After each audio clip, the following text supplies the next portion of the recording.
I know, factually speaking, that my own sister, my brother-in-law, my sister, had already got all the symptoms of coronavirus, and they haven't been tested at all. They haven't. They've been given medication in the door. The children have had to, you're talking about safeguarding, okay, if we wouldn't be safeguarding into this, had to defend for themselves. Okay, they're teenagers. They have to fend for themselves, shopping for themselves, live for themselves, do whatever they do. They can't go to the dad. He's a teacher, secondary school teacher, I think, and he's self-isolating because he's the one who bought it in from wherever he contracted it from. His wife, obviously being the wife who wants to look after her husband, contracted it, being ill for 3 months. They're only just getting better. The daughter got it, and alhamdulillah, she's a lot better than both of those, the adults. But they haven't been tested. Nobody's come to the house to test them. Nobody's done to, like, have this swab and give it to us and post it. No. So how do we know these numbers are accurate? Why aren't we testing these people? Yeah, developing countries have got booths. Some countries have got booths outside certain places, so they think once they walk through, maybe like, I don't know, a checkpoint, a borderline, whatever, they're getting checked. I know for a fact that some places, like he urged, and the WHO chief urged that, in all workplaces and the entrance, there needs to be hand sanitizers available. Things need to be disinfected or whatever, not just have it on every station, every whatever, but have it as an entry point, so it addresses the masses, not just that table or that office or whatever. And this is what third world countries, the developing countries are doing, to limit and to minimize. However, what we're forgetting is that these countries now do not have an income.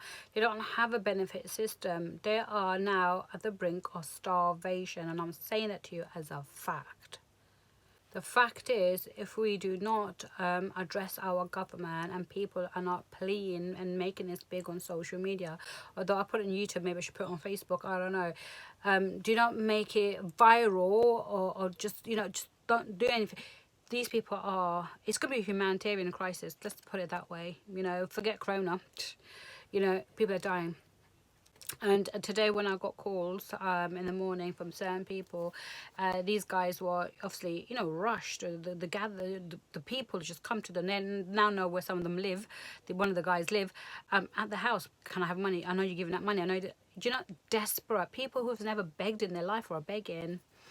And it's not adults who are doing it, may I say. It is young girls who are being forced to go out in the open, in this situation with the corona being airborne or whatever, sitting outside begging because obviously being sexualized. Imagine parents having to make that decision. Imagine mums having just to give their children just water. I mean, we learn about this in Africa, don't we, like for years. But it's Africa times God knows how many other countries now, because we're not doing anything. My brother did try to comfort me by saying that he sent me an article from the BBC News, I think it was, that Pakistanis in Karachi are giving out and distributing food. They just don't care about this, the curfew, whatever.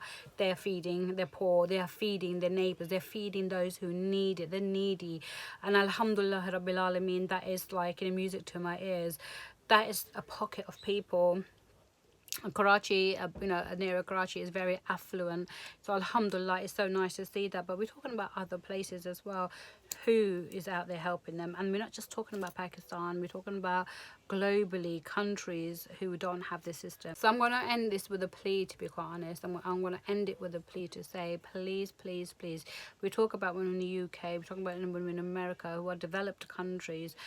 Please spare a thought for people who are desperate, people who need our support.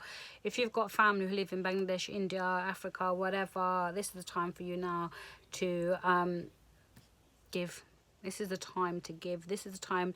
My whole salary has just gone. I don't really care.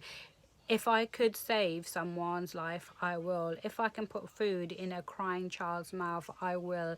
If I can just, alleviate the pain and suffering of that father, defenseless father, that he feels that he can't even provide for his child, I will. If I can stop someone's daughter being outside to be ogled or whatever, to beg for money to feed her family, I will do that. And I will do that many, many a times. Would you? And that is my plea to you.